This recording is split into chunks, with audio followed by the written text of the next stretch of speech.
नित्या की शादी को लगभग 1 साल भी नहीं हुए थे और उसका तलाक हो गया।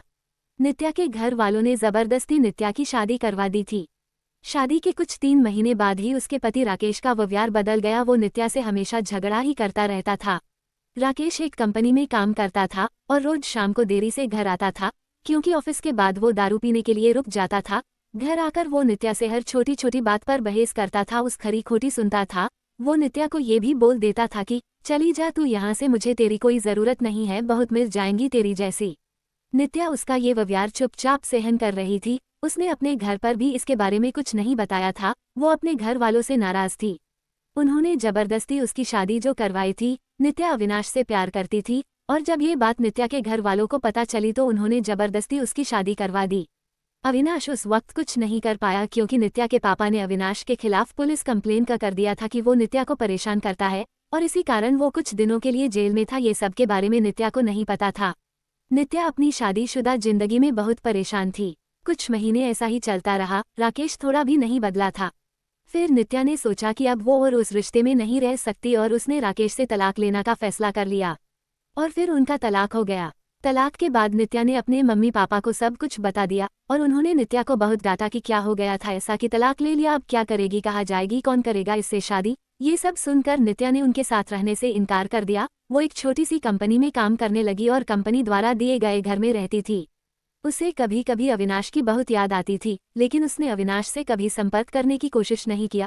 वो सोचती थी कि अब उसे किसी पर बोझ नहीं बनना। वो अपने पैरों पर खड़ा होना चाहती थी। वो अपना पूरा समय अपने काम को देती थी। उसका काम इतना अच्छा था कि 4 महीनों में ही उसका प्रमोशन हो गया और वो अपने डिपार्टमेंट की हेड बन गई।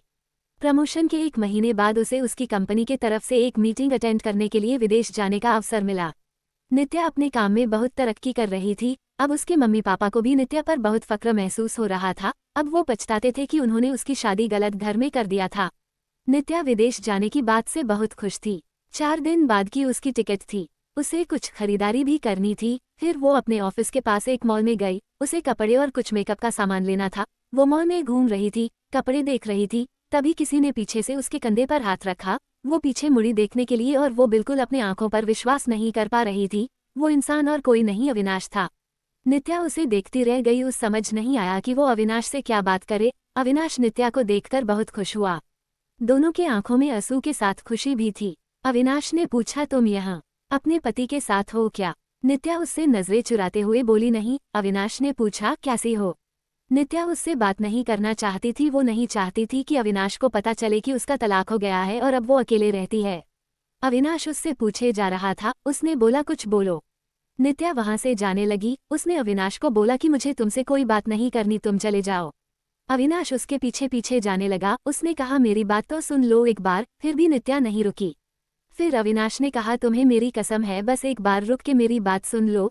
फिर नित्या क्या करती? आखिर उसके दिल में अभी भी अविनाश के लिए प्यार था, तो वो रुक गई। फिर अविनाश ने कहा कि कहीं बैठकर बात करते हैं। फिर वो दोनों मॉल के एक रेस्टोरेंट में गए। अविनाश ने उससे पूछा, कैसी हो? वो बोली, ठीक हूँ। अविनाश ने उसके पति के बारे में पूछा कि वो कैसा है, तुम्हारा ध्यान रखता है ना? नित्या चुप थी। अविनाश ने बोला, क्या हुआ, तुम चुप क्यों हो, कुछ बोलो, तुम्हें कोई परेशानी तो नहीं है ना? नित्या बोली, मेरा तलाक हो गया है। अविनाश को ये सुनते ही एक उम्मीद की किरण दिखने लगी। उसने पूछा, कब और क्यों? नित्या ने उसे सब बताया। अविनाश ने बोला, फिर अब तुम अकेले क्यों रहती हो? तुम अपने मम्मी पापा के पास क्यों नहीं गई या मुझे क्यों संपर्क करने की कोशिश क्यों नहीं की? नित्या बोली, तुम अगर मुझसे प्यार ही करते थे तो जब मेरी शादी हुई तब क्यों नहीं आए मुझे लेने? कहा थे तुम? उस वक्त मैं बिल्कुल अकेली हो गई थी और मजबूरी में शादी हो गई मेरी। अविनाश ने पूछा, क्या तुम्हारे पापा ने नहीं बताया कि उन्होंने मुझ पे पुलिस केस कर दिया था? मैं जेल में था कुछ महीने। ये सुनते ही नित्या चौंक गई। उसने कहा कि मुझे इसके बारे में कुछ नहीं पता। अविनाश ने उसे पूरी बात बताई।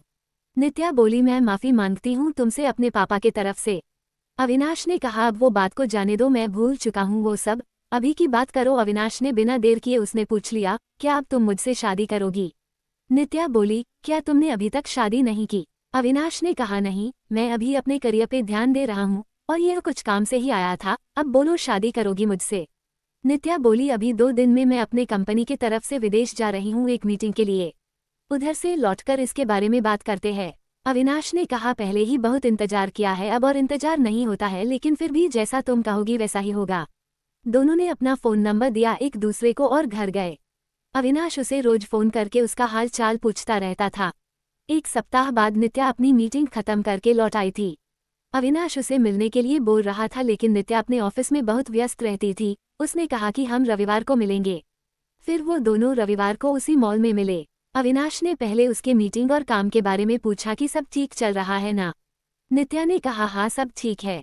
फिर अविनाश ने उससे शादी का पूछा, तुमने कहा था कि आके बताओगी शादी करोगी कि नहीं, तो अब बोलो क्या सोचा है।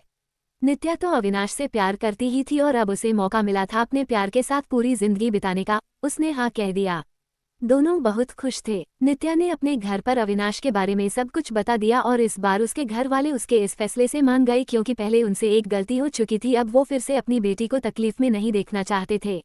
1 महीने बाद उनके परिवार ने उनकी शादी करवा दी। अविनाश ने अपना खुद का एक बिजनेस स्टार्ट किया था, तो अब नित्या उसके साथ उसके बिजनेस में हाथ बटाती थी और वो दोनों खुशी खुशी हमेशा के लिए एक साथ हो गए।